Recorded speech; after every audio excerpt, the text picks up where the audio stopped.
before 9 o'clock, Little River Chamber Chat on this Tuesday, the 10th day of July. Good morning and welcome. We've told you in some past programs about a special publication, a history of Little River and the Little River United Methodist Church spearheading this project, working on it for a long time. Hilda Barnes, Troutt, and Judy Mattson with us as they have been before. Hilda, I'm going to start with you because you haven't said as much as the other folks. Well, usually I talk too much, but I'm glad to be here today. I don't think you have that problem. But I would like to bring you up to date on Please. what's just happened. It's been in graphics, the book, so this coming Monday I should get a complete copy of the book to go over, edit, and then send it back to the printers.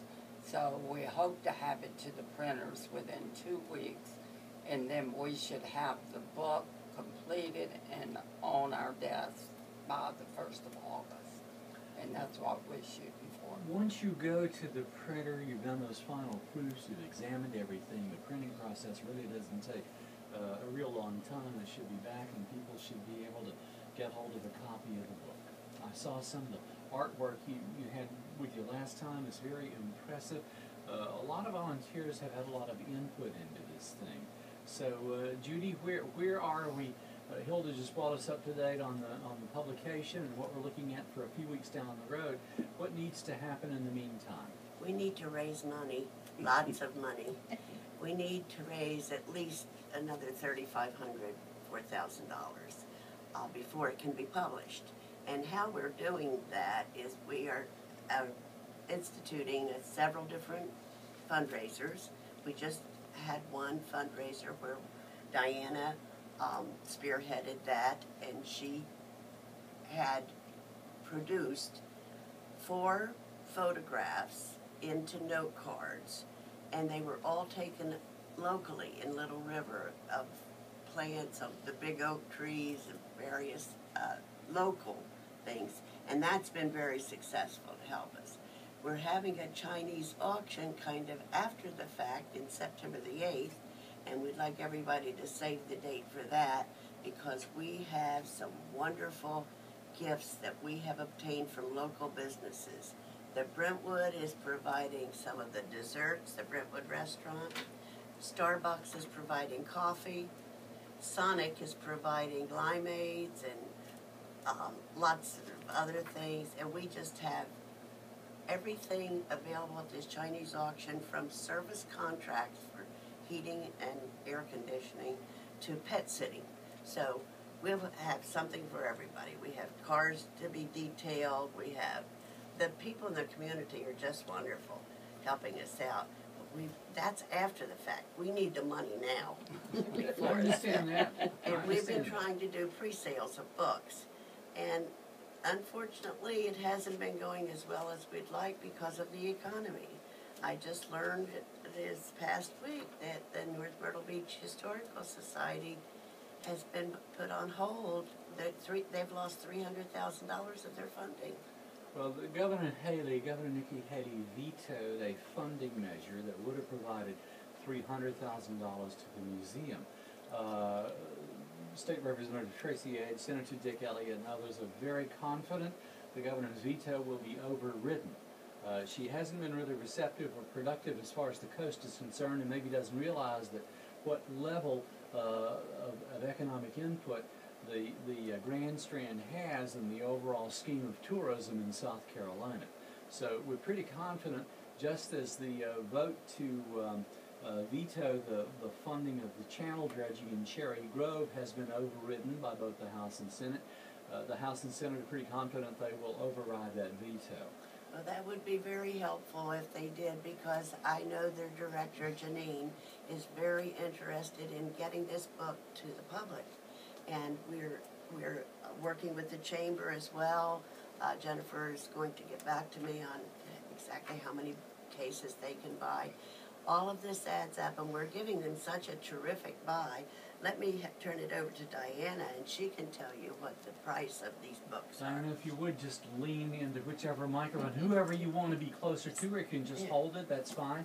Or that's better. Just hold it in your hand here. Okay, right now we have a special on books going, 5 for $100. Like if you wanted to buy 5 books, and then you'd have them for gifts. Mm-hmm. After the printing, they are going to be definitely just $25 a piece.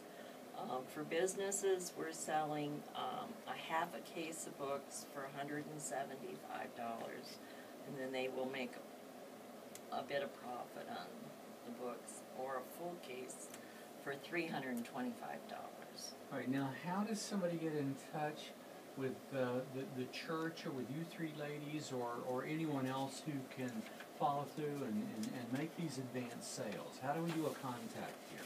Well, they can call me at 843-399-2686. They can call Hilda Barnes at 843-281-8694. And, or they can call Little River United Methodist Church. You know, I'd imagine they can call the Little River Chamber to find out more. Yes, the chamber. As well. Yes. 249-6604. That's 843-249-6604. So we need some money. We need a lot of money, and, you know, and we are all working very hard. And there have been so many people that have contributed to putting this book together, and they're also contributing to trying to sell it to realtors, to everybody that we think might have an interest in buying this book. Now, Diana and Hilda and Judy, you have been working on this project for a long time. Since Hilda, how long? January of 11. Wow. We've started, so It's become- this has been It's become kind of part of your lifestyle and passion. Absolutely, it has. A lot of people in the community have helped work on this book. It's kind of sponsored by our Lightkeeper Sunday School class, but we've had input from so many people. How many people, speaking of so many people, just an estimate on how many people have been involved here in getting to this point? Hilda? I'd say 25. Okay, good representation. I mean, that is getting out, selling the book, doing pre-sales to businesses, and the ones getting gifts for Chinese auction, all that. Now, have each of you been able, has this experience brought you some knowledge about the Little River community that you did not possess before? Oh, there's a vast amount of history in this community that I was not aware of. I'm a recent newcomer to the community. I've only been here a little over 4 years now. But let me tell you, I learned some things that I didn't think was possible here in Little River. Good things and some scandalous things, but it's all right, you know. It's history. You can't change that. Let's talk a little bit about some of those scandalous things. Well, we heard about, I interviewed a lady whose husband happened to own shrimp boats.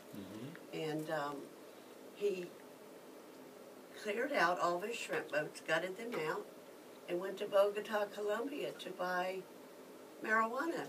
Oh my goodness. And to bring it back to Little River to sell. Right there on that But there was innocent waterfront in Little River. Yes, innocent waterfront. And apparently a lot of the proprietors on the waterfront were quite aware of this. But there was a big federal sting when he got back. And needless to say, he went to jail for quite some time.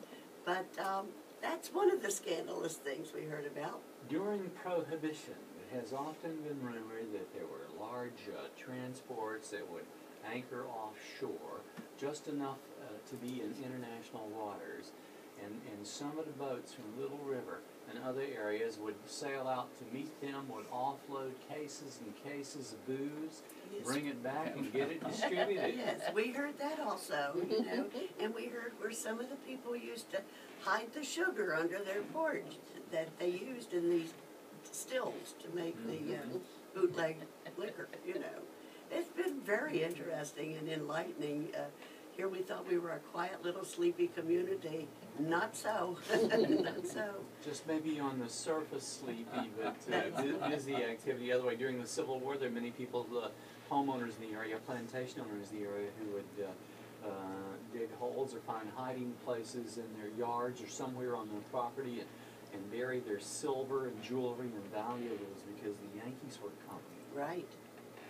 And of course, we had Fort Randall, and we talked about that before in Little River. Any information come forward during this time about this huge lumber plant that was out there?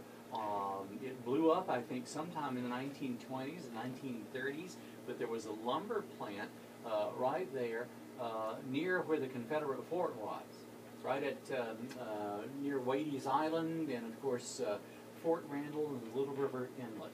We have some information about that. We had photographs of the trams that they used to use on their railroad to transport the wood to the barges, I guess, you know, to get it to, was that called Big Landing or something? Yes, Big Landing. Big Landing.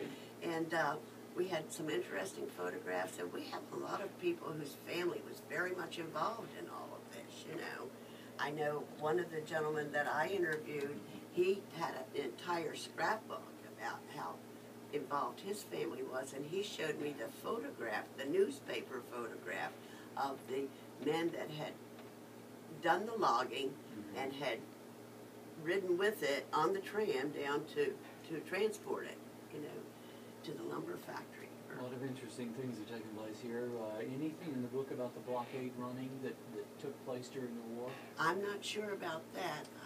It's mentioned slightly, not very much, because we have so many photographs in the book. We have over 140 photographs I think that's of fantastic. the area. So you've got a lot of visuals. So more of a you can pictorial. see, and so there's not as much written material as most history books. Alrighty. Well, we appreciate you being here today, Hilda Barnes, Diana Troutt, and Judy Mattson. I know that you worked on this thing passionately for a long time, and we're looking forward to getting it submitted, getting it back from the printer, and getting it out there. Again, for people who want to take advantage of a lower price and buy the book now, whether you want a single copy or multiple copies, again, get us up to date on how we can do that. All right, you can contact the church, Little River United Methodist Church, or call myself, Diana Troutt, at 843-399-2686, or Hilda Barnes at 843-281-8694.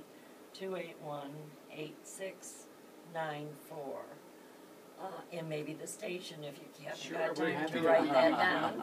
If somebody, actually, if you're driving along and it's hard to write down phone numbers and dangerous to do so while you're driving, simply give us a call and we'll put you in touch. That would be very easy to do.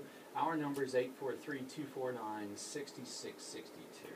So Diana, Hilda, and Judy, thank you so much for being with us today. We wish you much success as this book transcends from lots of hard work into a physical reality that people can buy at the stores and buy at the chamber and so on. So thank you so much for being with us. Thank you for having us, Bill. All right, And we 3 want to minutes. thank the chamber also for all the work they're doing to help us. Well, they do a lot of work to help you. They do a lot of work to help everybody because it is a great chamber of commerce. A lot of great professionals and a lot of wonderful volunteers.